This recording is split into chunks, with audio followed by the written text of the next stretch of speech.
unos minutitos y vamos a tener la posibilidad de hablar con ese Dios grande, de nuestras necesidades y de aquellos motivos de oración que tenemos en común, ¿sí? Pero antes de ir a orar, quisiera compartir con ustedes un par de versículos para que tengamos una dirección en la oración. Y estos textos que quiero compartir con ustedes no están fuera del contexto de lo que Dios está haciendo en este tiempo entre nosotros y aún lo que va a seguir haciendo. Y recién, mientras cantábamos esta canción y decíamos cuán grande es Dios, yo pensaba cuánta gente no lo está diciendo. Y bueno, ni sabe que lo puede decir. Pero el problema es que se está perdiendo todo lo que nosotros recibimos cuando decimos qué grande que es Dios, ¿no? Por algo lo decimos. Entonces, creo que necesitamos apurar un poquito el paso para que cuanto antes haya más gente diciendo cuán grande es Dios, ¿no? Y más gente pueda, no sé si llegar acá, no. La intención no es llenar este edificio, la intención es que la gente conozca a Cristo, ¿no es cierto? Y que en el lugar donde esté pueda decir qué grande que es Dios, porque ese Dios está transformando su vida como también está transformando la nuestra. Así que quiero compartir estos pasajes en este contexto. Lucas 19, ahí una de las historias que se cuenta en ese capítulo es la de Zaqueo, que conocemos muy bien, así que no voy a leer todo el pasaje, solamente quiero recordar estos dos versículos, el 5 y el 9. Dice que cuando Jesús llegó a aquel lugar mirando hacia arriba, ¿por qué mirando hacia arriba? Porque se acuerdan que Zaqueo estaba subido a un árbol, ¿no? Le vio y le dijo: Zaqueo, date prisa, desciende, porque hoy es necesario que pose yo en tu casa. Y en el versículo 9 Jesús le dijo: hoy ha venido la salvación a esta casa, por cuanto él también es hijo de Abraham. Y Hechos capítulo 9, versículo 17, en el contexto de la conversión de Saulo, ¿sí? ¿Se acuerdan? Saulo fue confrontado por Dios mismo. Saulo perseguía a la iglesia y Dios mismo lo confrontó. Como decimos comúnmente, lo bajó de un plumazo, ¿no es cierto? En su orgullo, en su ego, en su religiosidad, en su terquedad. Y como producto de ese encuentro o ese encontronazo con Dios, quedó ciego por un tiempo, pero más que nada atontado en su alma, atontado en su espíritu, porque se le vino abajo toda su ideología, se le vino abajo la estructura de pensamiento, todo, ¿no? Quedó realmente afectado después de ese encuentro con Dios.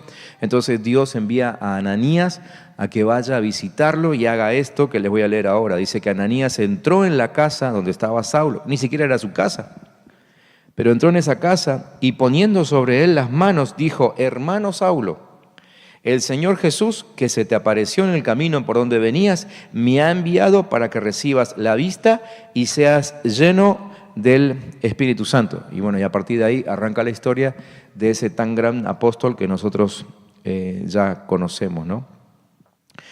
Estos dos pasajes, que son dos de una increíble pila de pasajes en la Biblia que nos enseñan lo mismo, nos muestran el poder de establecer el reino en los ámbitos en los que entramos, ¿sí? Jesús entró en el ámbito donde vivía Zaqueo, un ámbito donde Zaqueo maquinaba maldades. Ustedes saben que Zaqueo era cobrador de impuestos, pero no era un cobrador de impuestos santo, digamos, ¿no? Él, además de cobrar impuestos, lo cual ya estaba mal visto para el Imperio Romano, que era el imperio reinante, se quedaba con mucho dinero, cobraba más de la cuenta. Así que Jesús entra a ese ámbito que podemos decir literalmente era un ámbito de corrupción, ¿sí? Un ámbito de corrupción, y hace que el ámbito cambie totalmente, ¿sí? Radicalmente, profundamente, ¿no? Y entonces en esa casa, que antes era una casa de ladrones, una casa donde se maquinaban estafas a todo el pueblo, ahora esa es una casa de salvación, dice Jesús, ¿no? Lo que hizo Jesús fue establecer el reino, ¿sí? Y lo mismo pasó con Ananías. No sabemos bien de quién era esa casa a donde lo llevaron a Saulo, pero Saulo iba a encontrarse en Damasco con otros religiosos, iba acompañado de más religiosos, así que lo más probable es que los que lo acompañaban, que no quedaron ciegos, los llevaron a esa casa, que era otro ámbito de pecado, ¿sí? Porque era un ámbito donde no se glorificaba a Dios, pero Ananías fue en obediencia ahí y cambió el ambiente, y llevó salvación, y llevó visión, y llevó llenura del Espíritu Santo a ese lugar, ¿no? Entonces, estas dos historias nos recuerdan y creo que confirman, estoy seguro que confirman lo que Dios le dijo a Josué cuando iba a entrar a conquistar la tierra prometida. Dios le dijo, yo les he entregado a ustedes todo lo que pisa la planta de sus pies. Desde aquel tiempo, ya evidentemente Dios nos viene hablando acerca de esto, porque si bien las palabras fueron dirigidas a Josué, porque la historia es de él, sabemos que la Biblia entera es para nosotros, ¿no? Para todos nosotros. Así que lo que Dios le dijo a Josué en realidad nos lo estaba diciendo a nosotros. Se lo estaba diciendo a todo hijo suyo a lo largo de la historia de la humanidad. ¿Sí? Entonces, lo que Dios le estaba diciendo a Josué allí era una verdad del reino. Estaba estableciendo un principio del reino. Estaba estableciendo cómo funcionan las cosas en el reino que tienen que ver con gobierno espiritual. ¿Sí? Y en la medida en que nosotros seamos conscientes de cómo funciona este principio, los resultados van a ser extraordinarios. Como fue extraordinario, ¿sí? ¿Se entiende la palabra extraordinario? Extraordinario, o sea, fuera de lo común. Era para nada común que Zaqueo deje de robar. Era para nada común que Saulo deje de perseguir a la iglesia. Extraordinario. Comienzan a suceder cosas extraordinarias cuando nosotros entendemos cómo funciona este principio de que ponemos el pie en un lugar y ese lugar automáticamente se transforma en posesión del reino. ¿Sí? Así es como Jesús obró en la casa de Zaqueo, ¿no? Y entendemos esto. Cuando Jesús entró a la casa de Zaqueo, dijo, ha venido la salvación a esta casa. No sé si ustedes pueden visualizarlo, ¿no? Pero yo mientras repetía la lectura de este pasaje hoy, se me venía esta imagen, ¿no? Como algo que estaba literalmente invadiendo la casa de Zaqueo, ¿no? Como si fuesen, no sé cómo explicarlo, pero es como una legión de espíritus salvadores, ¿no? Que se mete así, No sé, la imagen que se me venía es cuando hago asado en casa, ¿vieron? Y a ustedes les debe pasar lo mismo, ¿no? Y todos empiezo a sentir las ventanas que van cerrando, ¿no? Cada uno de los nenes los chicos cierran sus ventanas, ¿no? Mi señora que cierra la puerta de la cocina. ¿Por qué? Porque el humo se instala adentro. Bueno, algo así fue la imagen que se me vino cuando leí esto. Cuando Jesús dijo, ha venido la salvación a esta casa, como una gran nube de gloria que se instala ahí. Y eso es lo que sucede cuando entendemos este principio. ¿Sí?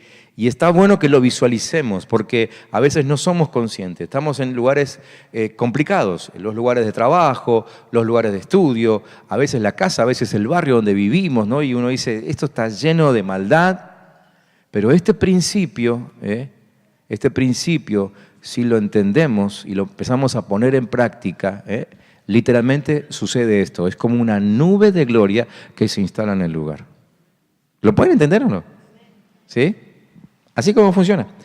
Jesús entró en un momento a la casa de Jairo, no el cantante, Jairo, el muchacho a quien se le había muerto la hija, ¿se acuerdan? Sí, los jóvenes me miran como diciendo, ¿qué cantante? Está bien, los más grandes, los que se rieron, sabemos quién era Jairo.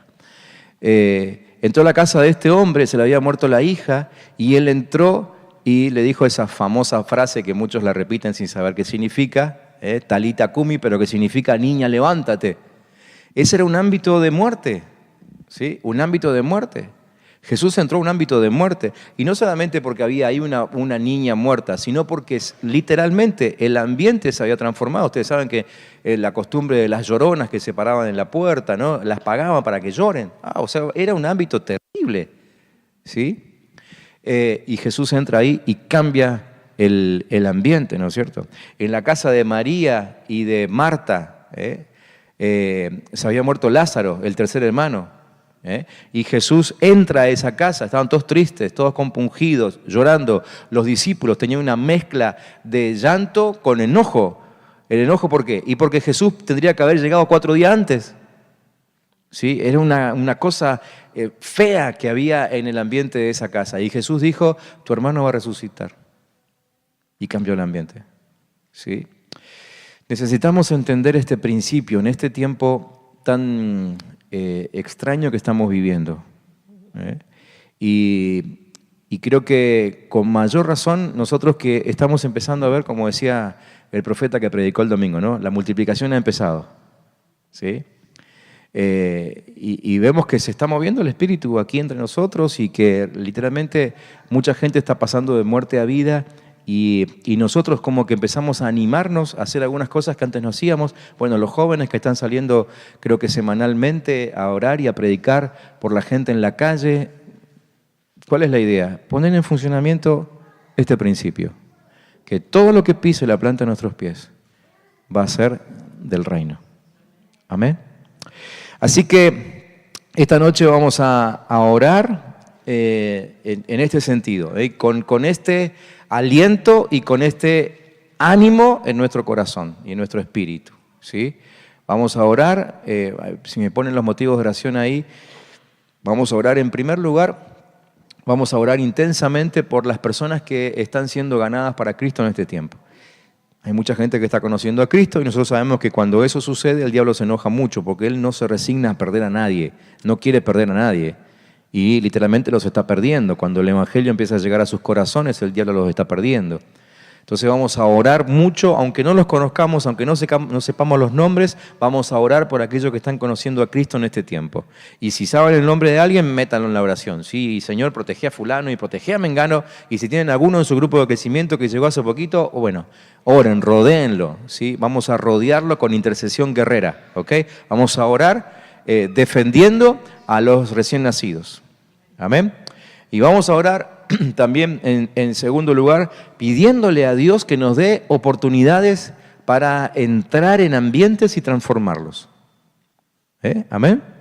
Ahora, si vamos a orar así, la idea también después es ir a esos ambientes, animarse y creer que lo que estamos orando, el Señor lo va a contestar. ¿Sí? Entonces, si el Señor les muestra, mientras están orando, algún ámbito de enfermedad, anímense en la semana, vayan a visitar esa casa donde hay algún enfermo y cambien el ambiente. Declaren que la sanidad de Jesucristo ha llegado a ese lugar y que se sane esa persona. ¿Sí? Y si el Señor les está mostrando un ámbito donde, no sé, las relaciones están quebradas, vayan a esa casa. Declaren que el Señor está entrando ahí porque la planta de sus pies está pisando esa casa e instalen paz donde quizás ahora en este instante hay discordia. Amén. Vamos a orar en ese sentido. Y lo que el Espíritu ponga en nuestra mente, recordémoslo y pongámoslo en funcionamiento en los próximos días. ¿Sí? Probablemente el Señor les muestre un lugar ahora donde deban ir a visitar, a alguien a quien deban ir a visitar, que esté necesitando un cambio de ambiente. Y a propósito de todo esto, el tercer motivo de oración específico esta noche es oremos por la escuela de vida de este fin de semana. Porque vamos a ser entrenados justamente en esto, ¿sí? En la posesión de ambientes, en el gobierno de ambientes. Así que espero que nadie falte. Insístanse entre ustedes en los grupos de crecimiento, que nadie falte, porque sé que el Señor nos va a instruir sobre esto y que nuestro conocimiento, nuestra madurez será mucho mayor para encarar esto que la palabra nos está enseñando, ¿sí? Y que en los próximos días tengamos un entrenamiento acelerado entre nosotros de ir a esos ambientes y literalmente establecer el gobierno del Padre. Es lo único que nos puede salvar, ¿sí? No viene en camino ningún gobernante salvador. Por las dudas, si alguno todavía lo sigue esperando, las cosas no van a cambiar mucho aunque cambie el presidente y todo su gabinete. Esto va a cambiar únicamente si la gloria del Padre inunda las casas. ¿Sí? Amén. Y si la gloria del Padre inunda las casas, aunque se quede el mismo gobierno, aunque venga uno peor, no nos tenemos por qué preocupar. La gloria lo cubre todo. ¿sí? Lo sobrepasa absolutamente todo. Así que oremos por este fin de semana, oremos para que el clima nos acompañe, que sea bueno, oremos por los pastores que ya están acá, hoy llegaron al mediodía, ¿sí? Ellos van a estar 2 días aquí en Neuquén descansando porque vienen de digamos, un principio de año bastante agitado. Quizá ustedes ya saben, Ana Baloy va como legisladora en Tucumán y eso ha hecho que este principio de año sea muy ajetreado para ellos, así que los recibimos 2 días antes para que puedan descansar un poco. En realidad viene con doble sentido, o sea, la idea es que cuando empiecen a predicar el viernes estén descansados. Si los traíamos el viernes venían fusilados, ¿no?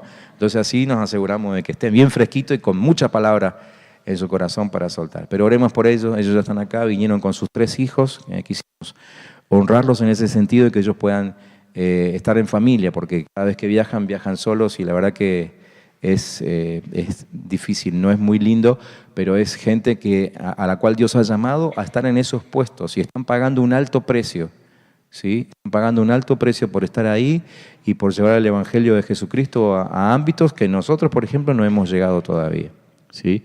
Así que oremos mucho por ellos y que este fin de semana el Señor hable con palabras de poder. Amén. Y cualquier otro motivo que ustedes quieran agregar, por favor, coméntenlo allí en los grupos. Nos vamos a juntar de a 3, de a 4, como siempre, y dedicamos el resto de la noche a orar. Insisto, si tienen motivos de oración, motivos de salud, alguna preocupación, coméntenlo ahí con los hermanos. Si entienden que no hay que dar nombres, no los den, no hay problema. El Señor sabe de quién están hablando, pero no dejen de comentar su necesidad para que todos podamos interceder el uno por el otro.